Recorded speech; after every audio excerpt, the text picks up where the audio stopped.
உங்களிடம் இருக்கும் ஒன்று மிகவும் மோசமான நிலையில் உள்ளது.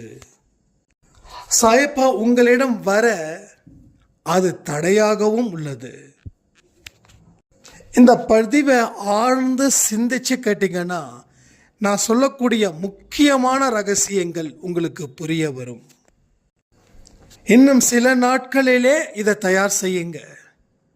இதை தயார் செஞ்சிட்டா இந்த ஜென்மத்திலே நல்லதை நீ காண்பாய். இதுவரைக்கும் நாட்களை தவறவிட்டது போதும், இனி தவறவிடாமல் உங்க வாழ்க்கையை வாழ்ந்து பாருங்க. இந்த பதிவு உங்களையும் உங்க குடும்பத்தையும் உங்க சுற்றி உள்ளவர்களையும் நிச்சயமாக காப்பாற்றும். உங்க குடும்பத்துக்கே நீங்க வழிகாட்ட போறீங்க. உங்க உயர்வுக்கு எத்தனை பேர் தடையா வந்தாலும் சரி, அவங்க அத்தனை பேரும் வியக்கும்படி நீங்க வாழத்தானே போறீங்க. இங்க ஒரே தகுதிங்க, நீங்க சாயப்பாவோட வாரிசு, நீங்க சாயப்பாவுடைய வம்சம். அது இந்த ஜென்மத்தில் மட்டும் இல்லை, பல ஜென்மத்தில் இருக்கக்கூடிய உண்மை இந்த ஜென்மத்தில் வெளிச்சத்துக்கு வந்திருக்குதுன்றதும் உண்மை.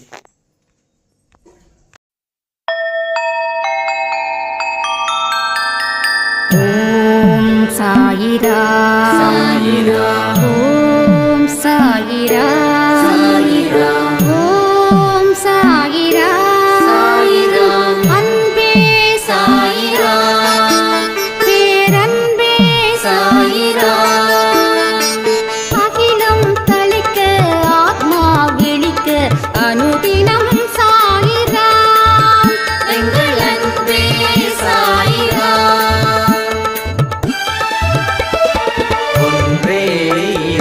ஒன்றே பூமிக்கென்றும் சாயிரா, சரணம் சாயிரா, நன்றே செய்து வாழ்வோம், நாம் ஒன்றே செய்து வாழ்வோம், அன்பே சாயிரா.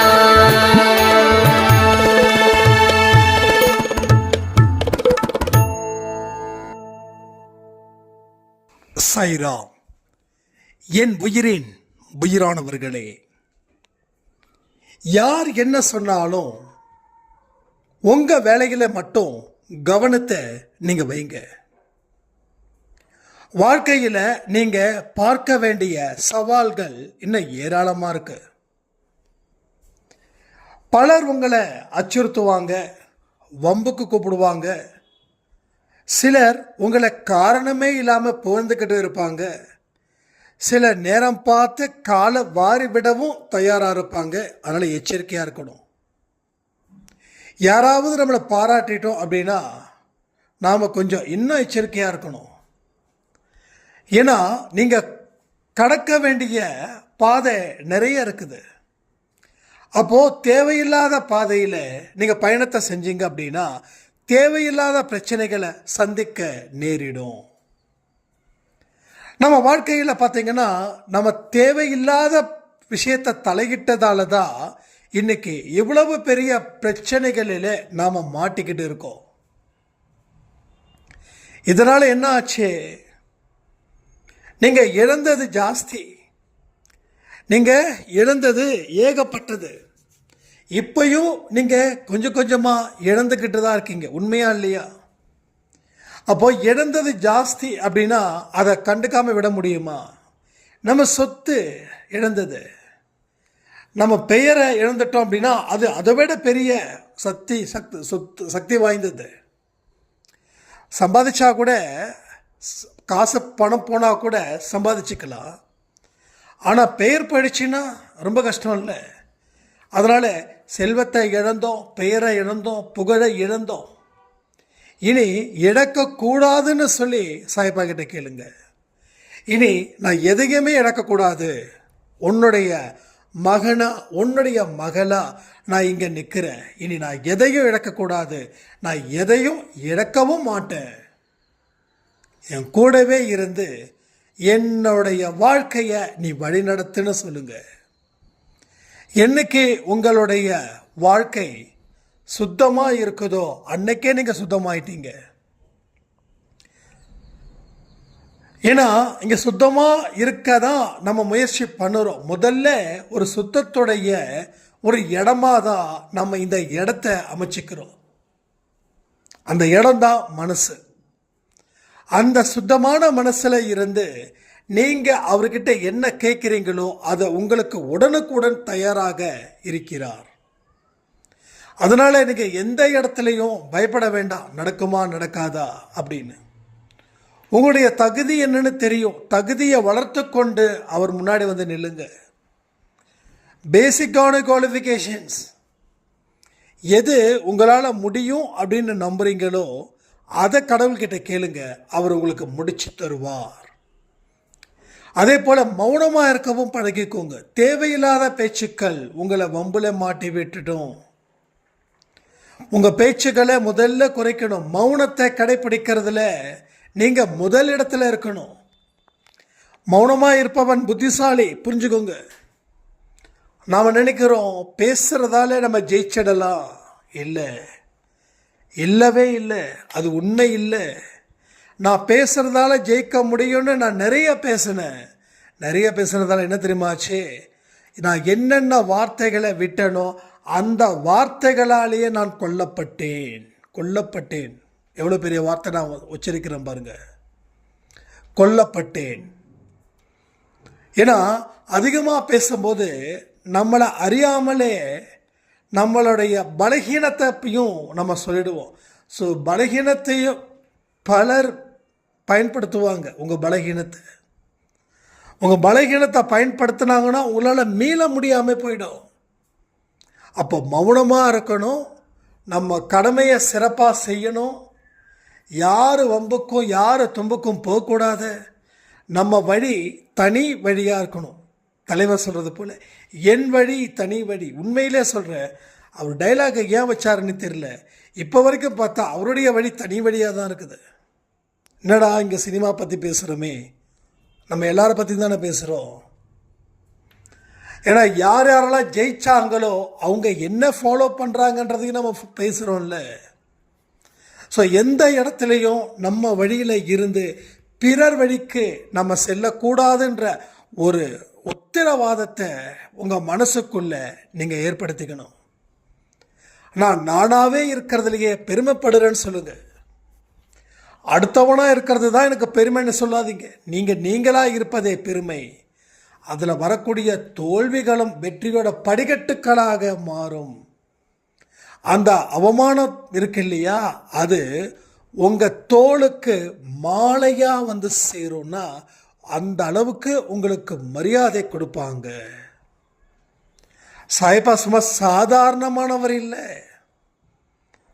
சாய்பா சும்மா என்னமோ அவர் சக்தி அவ்வளோதான் அப்படின்னு நினைக்காதீங்க. நாம் எந்த அளவில் கேட்குறோமோ, நாம் எந்த அளவில் வாடுறோமோ அந்த அளவில் அவர் நமக்கு திருப்பி தருவார். நீங்கள் கேட்கலாம், திருப்பி தருவாருன்னு சொல்கிறீங்களே, திருப்பி தரலையே அப்படின்னு. ஒருத்தவங்களுக்கு 10 படிக்கட்டில் வெற்றி கிடச்சிரும், ஒருத்தவங்களுக்கு 100 படிக்கட்டு ஏறணும், ஒருத்தவங்களுக்கு 1000, ஒருத்தவங்களுக்கு 10,000, ஒருத்தவங்களுக்கு 1,00,000. அப்போது ஒவ்வொருத்தவங்களுக்கும் வெற்றி வகைப்படுத்தப்படுகிறது. சிலருக்கு 10 அடியில் கிடச்சிடுது, சிலருக்கு 100 அடி. இது யார் குற்றம் அப்படின்னா நம்ம தான் அதுக்கு காரணமாக இருக்கோம். ஸோ நாம் சரியாக செயல்படாமல் காலத்தை வீணாக்கும் போது சரியான நேரத்தில் அந்த வெற்றியை பெற்றிருந்தால் அடுத்த வெற்றி கிடைச்சிருக்கும். ஆனால் நம்ம என்ன பண்ணோம், 10 வருஷத்துக்கு முன்னாடி கிடைச்ச வெற்றி தான் இப்போ கிடைச்சிருக்குது. அப்போ இப்போ கிடைக்கிற வெற்றி அடுத்த 10 வருஷத்துக்கு ஒத்தி போகணுமா? இல்லை. அப்போ இப்போயாவது இந்த வெற்றி கிடச்சிருக்குதுன்னு நினச்சி அந்த வெற்றியை சந்தோஷமாக ஏற்றுக்கொண்டு கடவுளுக்கு நன்றிகளை சொல்லி அவருக்கு துதிபாடி அடுத்த கட்டத்துக்கு உண்டான வழிகளை ஏற்படுத்தணும். ஸோ திரும்பவும் சொல்கிற, களத்தில் உங்களை மட்டும் பாருங்கள், வேறு யாரையும் பார்க்காதீங்க. பார்க்கறது நல்லது தான், ஆனால் அவங்களையே பார்த்துக்கிட்டு இருந்தால் கெடுதல். ஒரு இடத்துல ஒரு போட்டி போடும்போது எதிரில் இருக்கிறவன் கொஞ்சமாவது தெரிஞ்சுக்கணும். அவன் கிடக்கிறான் அப்படின்னு சொல்லி நம்ம கோதாவில் இறங்க முடியாது. அதுபோல் எல்லாத்தையும் தெரிஞ்சுக்கோங்க. தெரிஞ்சுக்கிட்டு பயப்பட வேண்டாம். போட்டியில் நாம் இருக்கிறதே வெற்றி தான் அப்படின்னு நினைங்க. ஸோ வெற்றியை கண்டிப்பாக உங்கள் வசம் கொண்டு வர நீங்கள் நிறைய முயற்சிகள் செய்தால் அதை சாயப்பா உங்களுக்கு உங்கள் வசம் நிச்சயமாக ஏற்படுத்துவார். புரியுதா உங்களுக்கு? ஸோ நீங்களே ஒரு அரிய வகை பொக்கிஷம். இன்னும் அதுதான் நான் சொல்ல முடியும். பொக்கிஷம் எங்கே இருக்குப்பா தேடாதீங்க. ஸோ நீங்களே ஒரு மிகப்பெரிய பொக்கிஷம். உங்கள் உடம்புக்குள்ள உங்கள் மனசுக்குள்ள இறங்க இறங்க விலை மதிக்க முடியாத விஷயத்தையும் நீங்கள் உணருவீங்க, அதை கண்டெடுப்பீங்க. அதை உங்களுக்கு வசதியாக அதை ஏற்படுத்தி உங்கள் வாழ்க்கையில் மேலும் மேலும் நீங்கள் உயர்வு பெறுகிறீர்கள். நான் ஏன் நீங்களே இப்போ கிஷன் ஒரு வார்த்தை சொன்னேன் அப்படின்னா, கடவுள் உள்முகமாக திருப்புன்றார் சாயப்பா. வெளிப்பக்கமாக திரும்புறதை விட உள்பக்கமாக திரும்பு முதல் அத்தியாயத்தில் இருக்குது. அந்த கோதுமை மாவு வரைக்கும் போது சொல்லுவார், நீ வெளியில் தேடுறதை விட உள்முகமாக திரும்பிப்பார். அதில் நிறைய விஷயத்தை நீ கண்டெடுக்கலாம். நீ எப்படிப்பட்டவன், உன்னுடைய குணம் எப்படி, உன் குணம் சிறந்ததாக இருக்குதா இல்லை மோசமாக இருக்குதா? மோசமாக இருந்தால் அதை மாற்று, சிறந்ததாக இருந்தால் அதை வளர்த்துக்கோ. அப்போ இதெல்லாம் எப்படி பண்ணணும்? உள்ளே திரும்பும் போது தான் தெரியும். நம்ம தனிமையில் இருக்கும்போது தான் நாம் எப்படிப்பட்டவன்னு நமக்கு தெரியும். 4 பேர் முன்னாடி நம்ம மரியாதையாக இருக்கிறோம், நடிக்கிறோமா, உண்மையாக இருக்கிறோமா, இதெல்லாம் பொறுத்து தான் வாழ்க்கை. நான் நிறைய சொல்லியிருக்கேன், உள்ளேயும் வெளியிலேயும் வித்தியாசம் வானத்துக்கும் பூமிக்கு இருந்துச்சுன்னா ரொம்ப கஷ்டம். கடவுளை நீங்கள் வணங்கலாம், ஆனால் கடவுள் எந்த வரத்தையும் கொடுக்க மாட்டாருன்னு. ஆனால் உள்ளேயும் வெளியேயும் வானத்தை அந்த அளவுக்கு வித்தியாசம் இல்லாமல் சிறிய அளவு வித்தியாசம் இருந்தால் கூட நீங்கள் பிழைத்து கொள்ளுவீர்கள். நீங்கள் பிழைக்காமல் இருக்கிறீங்கன்னா அதுக்கு ஒரே ரீசன், உள்ள ஒன்று வெளி ஒன்று. ஒருத்தவங்க மேலே பாசத்தை காட்டுற மாதிரி வெளியில், ஆனால் உள்ள அவங்கள முழுசாக வெறுக்கிறது போல. ஒருத்தவங்க அடிபட்டா துடிக்கிறோம், ஆனால் உள்ளுக்குள்ளே ஆனந்தப்படுறோம். நம்ம உள்ள என்னென்ன சேட்டைகள் செய்கிறோமோ அத்தனையும் அவர் கண்காணிச்சுக்கிட்டு தான் உங்கள் வாழ்க்கையை எப்படி கொண்டு வரணுன்ற ஒரு முடிவு அவர் பண்ணிட்டார். அந்த முடிவை தான் இப்போ நீங்கள் சகிச்சுக்கிட்டு இருக்கிற வேண்டிய சூழ்நிலை. இப்பையும் மாறலாம். இப்பையும் அவரோட முடிவை உங்களால் நீங்கள் எடுக்கக்கூடிய முடிவை பொறுத்து அவருடைய முடிவையும் உங்களால் மாற்ற முடியும். அந்த மாற்றத்தை ஏற்படுத்தி உங்களால் சாதிக்கவும் முடியும். இப்போ வரைக்கும் உங்களுக்கு உயிர் இருக்குது, இது ஒரு வாய்ப்பாக நினச்சிக்கோங்களேன். இது ஒரு வாய்ப்பாக நினச்சிக்கோங்க. இப்போ வரைக்கும் உங்களுக்கு உயிர் இருக்குதுன்னா அது உங்களுக்கு ஒரு வாய்ப்பு. அந்த வாய்ப்பை சரியாக பயன்படுத்தி நாம் சந்தோஷமான சிறப்பான ஒரு பாதையை தேர்ந்தெடுக்கணும். ஸோ பாதையை நம்ம தேர்ந்தெடுத்தோமா அப்படின்னு பார்த்தீங்கன்னா இல்லை. தேர்ந்தெடுக்க முயற்சி பண்ணிக்கிட்டே இருக்கோம், ஆனால் இப்போ வரைக்கும் தேர்ந்தெடுக்கலை. புரிஞ்சுக்கோங்க. ஒரு அம்மா தான் சொன்னாங்க, பாதையை தேர்ந்தெடுத்துட்டேன், ஆனால் பயணம் எனக்கு தொடர்ந்து தடங்களை ஏற்படுத்துது. அப்போது அவங்களுடைய 1-2 கேரக்டர்ஸ் நமக்கு கடவுள் காட்டுறாரு. அப்போ நான் சொன்னேன், நீங்கள் பாதையை தேர்ந்தெடுத்தேன்னு சொன்னீங்களே, ஆனால் உங்கள் கேரக்டர்ஸ் இன்னமும் மாறலையே அப்படின்னு. ஏன்னா அவங்க பேசும்போதே அதிகப்படியான கோபத்தை காட்டினாங்க அவங்க உறவுகள் மேலே. ஸோ அந்த மாதிரியான வன்மம், அந்த கோபம், அந்த ஆத்திரம், இந்த 3 வச்சா இந்த பாதையில் போக முடியுமா? மகாத்மா காந்தி எந்த பாதை தேர்ந்தெடுத்தார்? அஹிம்சை. அதே போல தான் இங்கே கடவுளோட பாதையும் அஹிம்சை. இந்த இடத்துல வீணான பொல்லாதவைகளும் வீணான வன்மமும் வீணான கோபமும் அகங்காரமும் ஆணவமும் ஒருத்தவனுக்கு இருந்தால் அவங்களுக்கு எப்படி அந்த பாதையில் தேர்ந்தெடுக்க முடியும்? நாம் நினச்சோம் இந்த பாதை தான் அப்படின்னு. இல்லையே, இங்கேயும் தப்பாக தானே இருக்குது. கணக்கு தப்புனா 0 மார்க் தான் போடுவாங்க. கணக்கு சரியாக இருந்தால் தான் மார்க்கு. கணக்கு தப்புன்னா தப்பு தான். அதே போல தான் தப்புத்தாளங்கள் இங்கே நடந்துக்கிட்டே இருக்குது. இங்கே நாம் சரின்னு நினச்சது தப்பாக இருக்குது, நாம் தப்புன்னு நினச்சது சரியாக இருக்குது. ஒரு காலத்தில் நீங்கள் நினச்சிருக்கலாம் இதெல்லாம் தப்பு, ஆனால் இன்றைக்கி சரியாக இருக்கு.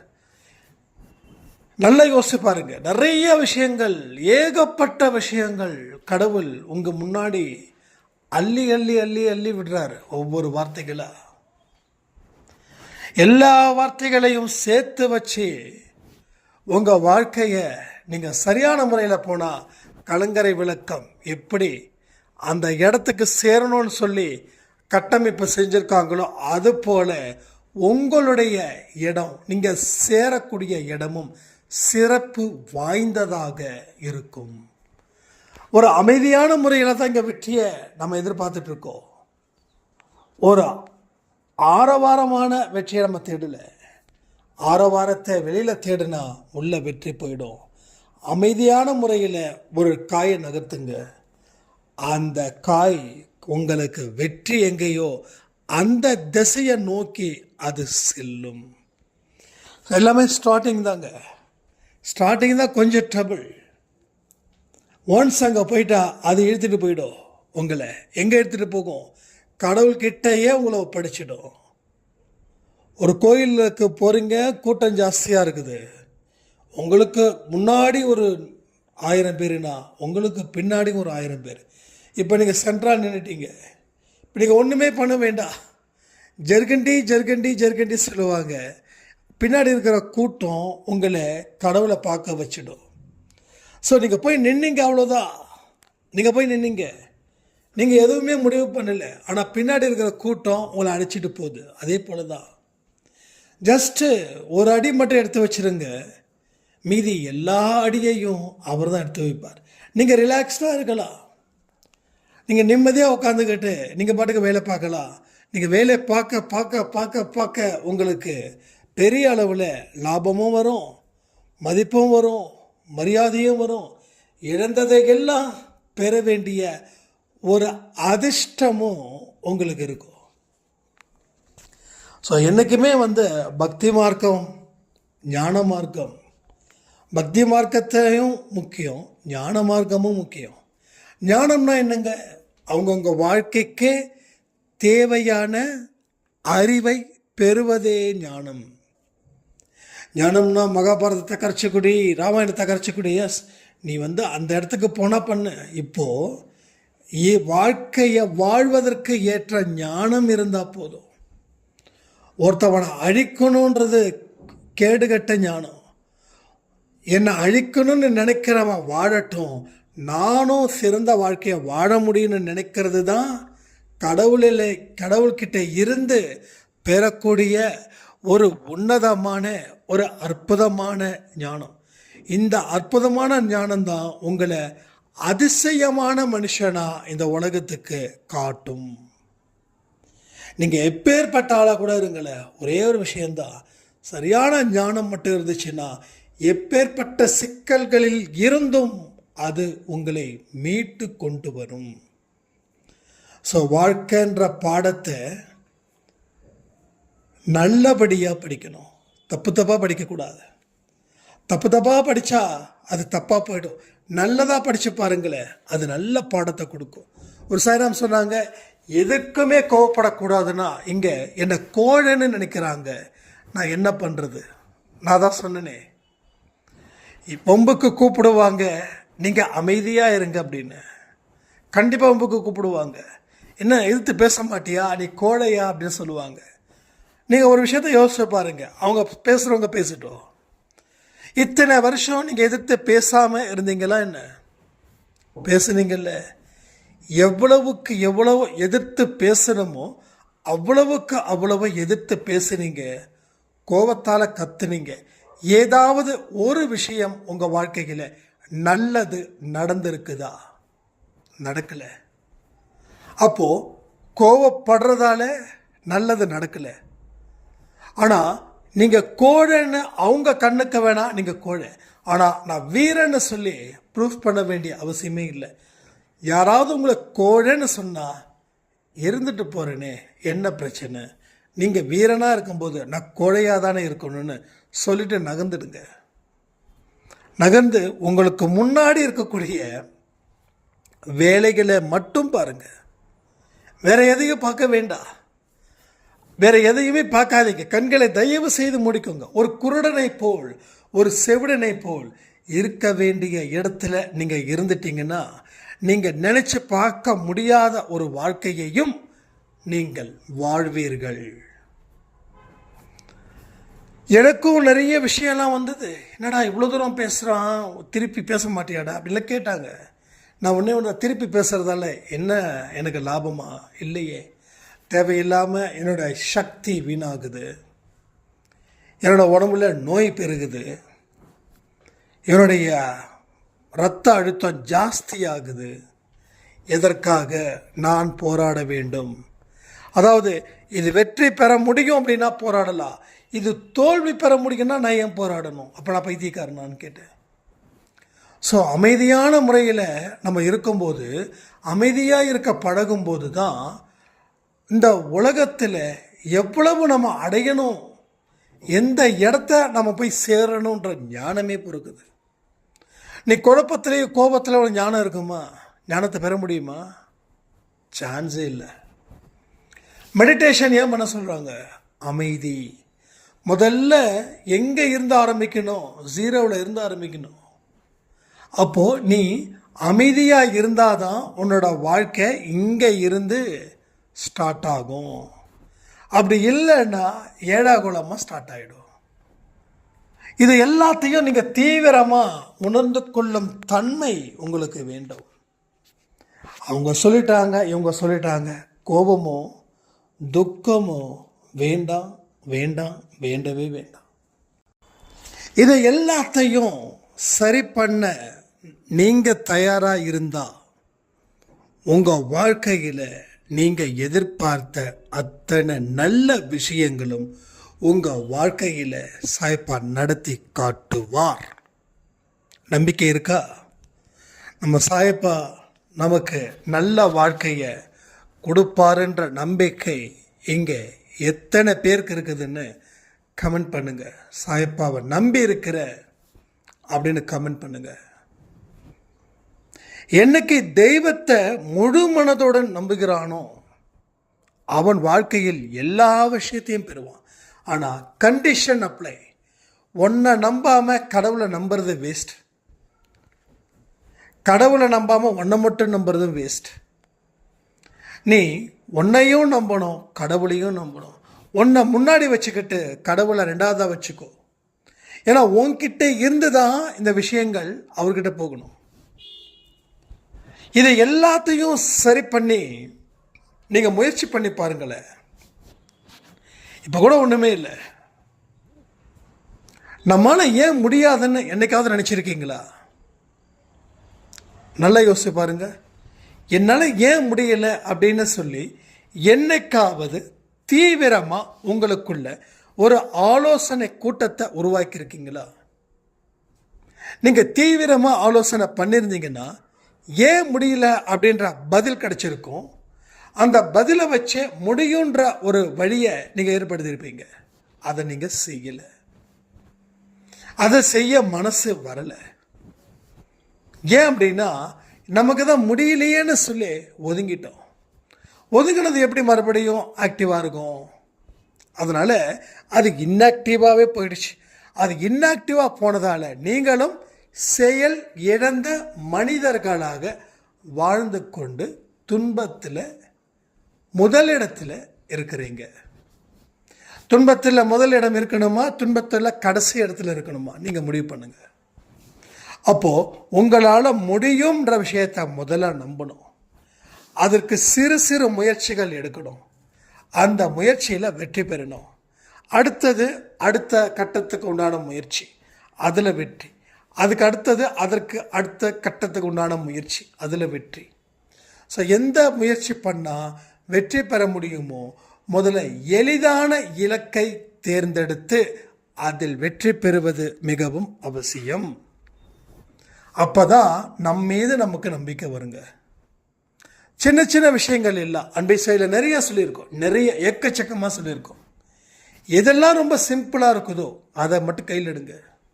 ஃபார் எக்ஸாம்பிள், பொய் ஏன் சொல்ல மாட்டேன், இதை கையில் எடுங்க, தப்பே இல்லையே.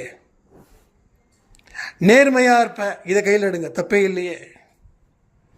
4 பேர்கிட்ட நல்ல வார்த்தைகளை மட்டும் பேசுவேன், இதை எடுங்க, தப்பே இல்லையே. இப்படி தான் நம்மளை நாம் எளிதான ஒரு பயிற்சியின் மூலமாக நம்மளை நாம் தக்க வச்சுக்க முடியும். அப்போது நம்ம நேர்மையாக இருக்கிறோம் ஒரு ஒர்க் பண்ணுற இடத்துல, எவ்வளவு சந்தோஷமாக இருக்கும் தெரியுமா உங்கள் மனநிலை. ஏன்னா நமக்குள்ளே இருக்கக்கூடிய ஆன்மா உண்மையை மட்டுமே விரும்புது. ஏன்னா இந்த ஆன்மாவோட மறு உருவம் தான் கடவுள். கடவுள் உண்மையோட வெளிப்பாடு. உண்மைனா கடவுள், நேர்மைனா கடவுள், இரக்கம்னா கடவுள், மன்னிப்புனா கடவுள். எதெல்லாம் உயர்ந்த எண்ணங்கள் கொண்டதான விஷயங்கள் இருக்கோ அத்தனையும் கடவுளே. அப்போது அந்த ஆன்மாவுக்கு நீங்கள் இந்த மாதிரியான விஷயத்தை சொன்னாதான் அந்த ஆன்மா குளிர்ச்சி அடையும். அந்த ஆன்மா அப்படியே வெந்துக்கிட்டு இருக்குது. அது வந்து அளவுக்கு மீறின ஒரு விஷயத்தில் இருக்குது. அதை கூல் பண்ண சிறு முயற்சிகள் மூலமாக அதை நம்ம சரி பண்ணலாம். அப்போ தான் அந்த ஆன்மா நம்ம கடவுளோட ஆன்மா கூட கனெக்ட் ஆகும். இது எல்லாமே கற்பனையில் பேசுகிறேன்னு நீங்கள் நினைக்கிறதுக்கு வாய்ப்பு இருக்குது. ஆனால் நல்லா யோசித்து பார்த்து இது கற்பனையா இல்லை நிஜமா அப்படின்றத நீங்கள் முடிவு பண்ணுங்கள். எந்த ஒரு விஷயத்தையும் ஆழமாக சோதித்ததுக்கப்புறம் தான் நீங்கள் முடிவு பண்ணணும். சட்டுன்னு முடிவு பண்ணிட முடியாது. அதை ஆழமாக யோசிப்பாருங்க. கிருஷ்ண பரமாத்மா என்ன சொல்கிறாரு, எல்லாருடைய ஆன்மாவும் சேர்ந்தது தான் நான் பரமாத்மான்றாரு. அப்போது எல்லா உயிர்கள் இடத்திலும் நான் இருக்கிறேன் சொல்கிறாரா இல்லையா? எப்படி இருக்கிறாரு? உடலாக இருக்காரா, பொருளாக இருக்காரா? இல்லை, ஆன்மாவாக இருக்கிறார். ஆன்மாவாக இருக்கிறார். அப்போது ஆன்மா அங்கே இருக்குதுன்னா ஆன்மா என்ன விரும்பும்? நல்லவர்கள் என்ன விரும்புவாங்க? கெட்டதை விரும்புவாங்களா இல்லை நல்லதை விரும்புவாங்களா? இந்த கேள்விக்கு பதில் நீங்கள் சொல்லிக்கோங்க. அப்போ நான் சொன்னது கற்பனையா இல்லை உண்மையா அப்படின்றது நீங்கள் முடிவுக்கு வர முடியும். அப்போது கடவுளுடைய துளி நாம் அப்படின்னா அந்த துளி ஆன்மாவாக இருக்குதுன்னா அந்த ஆன்மாவுக்கு உண்மையும் நேர்மையும் மன்னிக்கிற தன்மையும் அதுதானே பிடிக்கும். அப்போது அந்த ஆன்மாவை நம்ம என்ன பண்ணுறோம், ஒரு பொய்யான விஷயமா நம்ம பண்ணி அதை வந்து வெறுக்க வச்சுக்கிட்டு இருக்கோம். அதனால தான் நம்ம வாழ்க்கையில் எந்த விதமான ஒரு முன்னேற்றமும் இப்பொழுது வரை ஏற்படுவதே இல்லை. ஏற்படுவதற்கு வாய்ப்புகள் இருந்தும் எதையுமே சரியாக நாம் பயன்படுத்தி கொள்வதும் இல்லை. ஸோ இனிமேலாவது வாழ்க்கையை நாம் எப்படி பயன்படுத்திக்க போகிறோன்றதை பொறுத்து தான் உங்கள் வாழ்க்கையில் நல்லதா கெட்டதா அப்படின்றத நீங்கள் முடிவு பண்ண முடியும். உங்கள் ஆன்மாவை நீங்கள் இன்னமும் நல்லதை செய்யாமல் வச்சுருந்தீங்கன்னா இந்த ஜென்மம் மட்டும் இல்லை, அடுத்த ஜென்மத்திலேயும் துன்பங்கள் தொடரும்.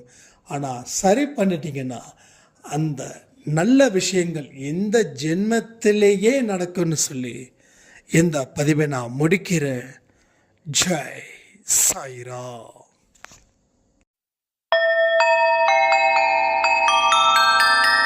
ஓம் சாயிரா.